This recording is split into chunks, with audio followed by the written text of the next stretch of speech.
A very good evening. You're watching India Today Social Media. I'm Nabila Jamal.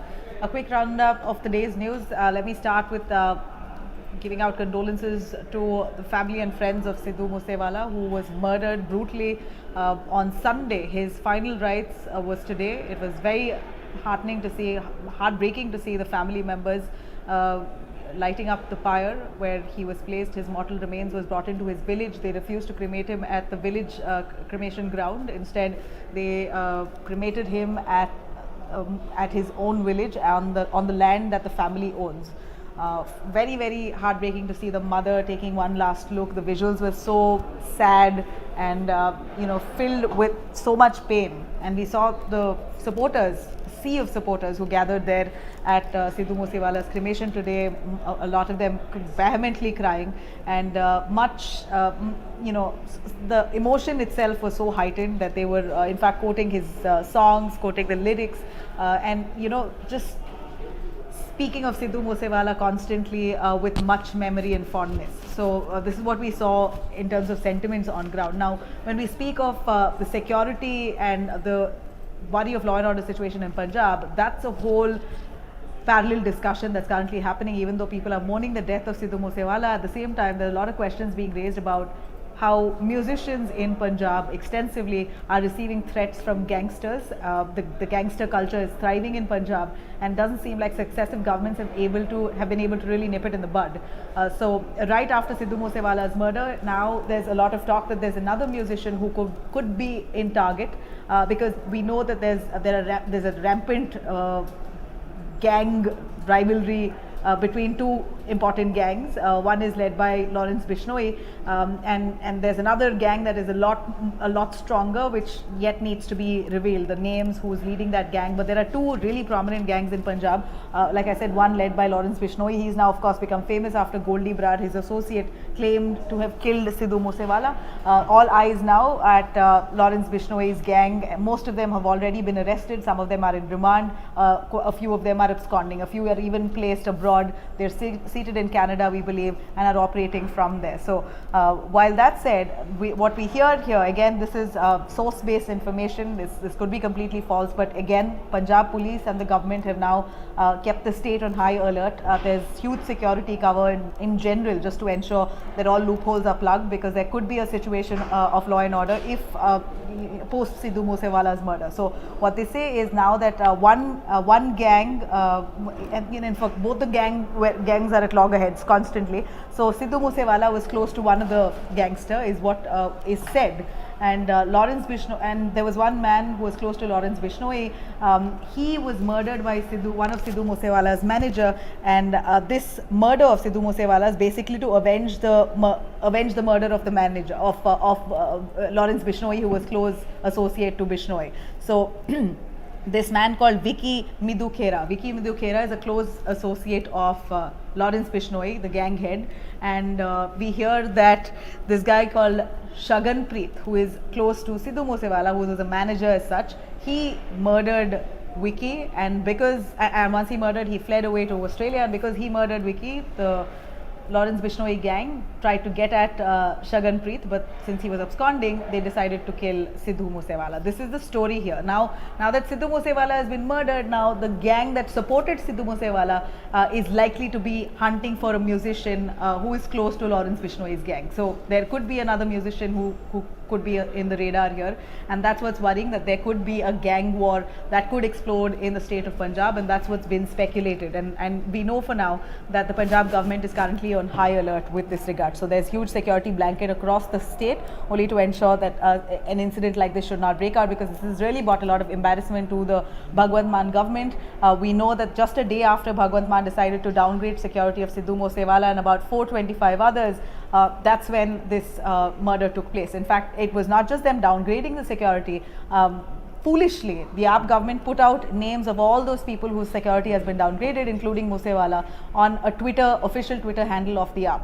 So people rampantly knew that this was done, and that not just Moosewala, 400 other security has been downgraded, and those who really were under threat, clearly like Sidhu Moosewala, could have been susceptible to a situation like this, and unfortunately he was murdered in broad daylight, and visuals that you can catch on our India Today screens show with audio the kind of gunshots that fired Sidhu Moosewala, 3 guns that were used from 3 vehicles that literally cornered his vehicle. One of the cars intercepted his Thar vehicle.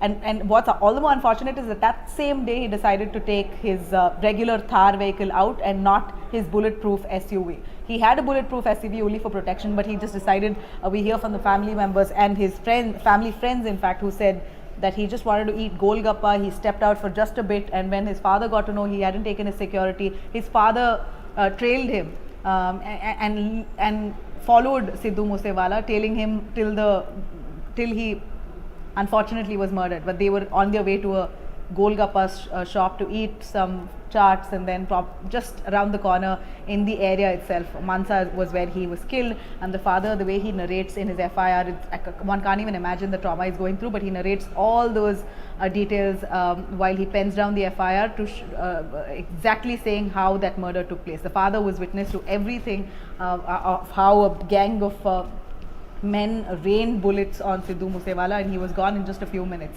And from what we know, about 25 bullets have been fired on Sidhu Moosewala. One right on his skull has also been found. So he died out of excessive bleeding, again, is what we hear.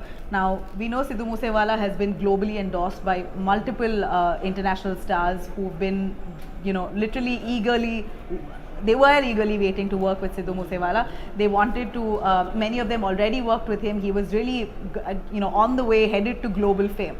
He already had established his mark, but certainly would have, sky was the limit for Sidhu Moosewala undoubtedly. But he also received at the same time a lot of criticism of endorsing the separatist movement of Khalistan, of also, for that matter, endorsing the gun culture, gangster vibes that he gave in most of his lyrics and his songs. So people say that could have been the reason why Sidhu Moosewala was often the eye of target, that it was because he endorsed this kind of gun culture and gangster culture. Eventually it came down for him. And the last song that Sidhu Moosewala also gave out also spoke of the final journey and the last rites, something to do with death. And it's ironic that that seemed to have panned out from real to real.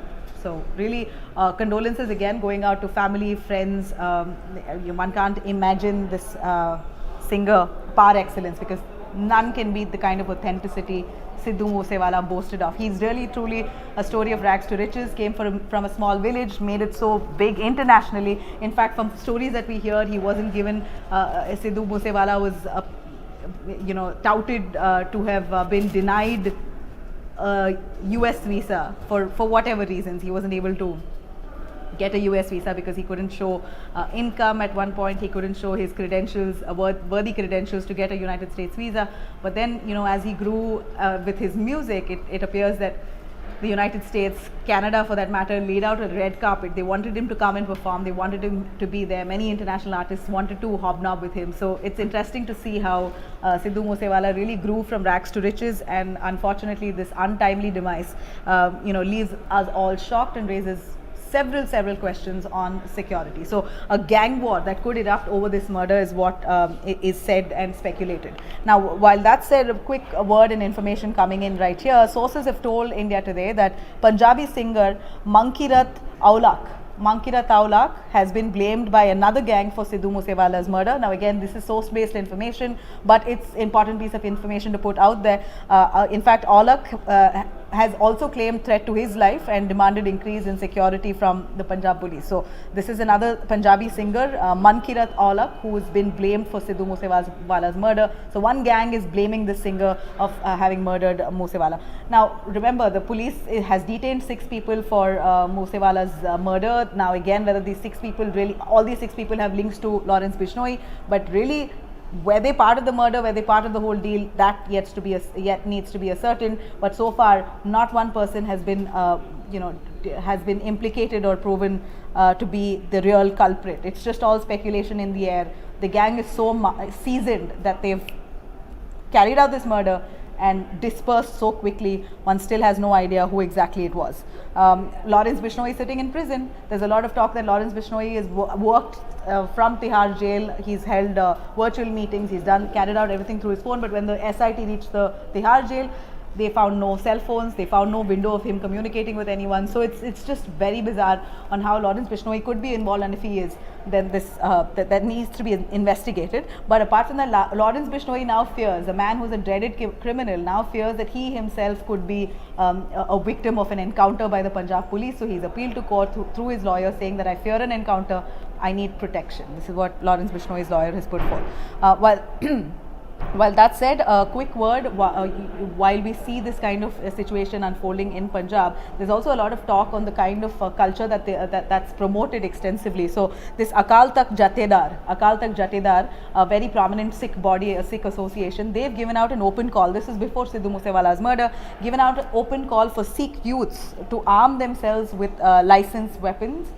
With weapons that are licensed, and say that this is a way to protect yourself. So obviously the Congress has objected to this, even in the AAP government has objected to this, but this Akal Takht Jathedar, which is actually controlled by the Badals largely, is what we believe. They're a very prominent Sikh body. They are now, even before Moosewala's murder, they spoke about rampantly how Sikh boys and girls must follow the orders of Guru Har Gobind Sahib, and they must be taking training in Jatka, which is a traditional martial art form, and sword fighting, and as well as shooting. So they've also spoken about extensively encouraging people to have license for guns and keep that, because looking at the situation now, it's worth having yourself protected with licensed guns in your pocket. Now, as we know that this is what was said, we also know the kind of pain and bane this open license for guns that really has destroyed peace in the United States.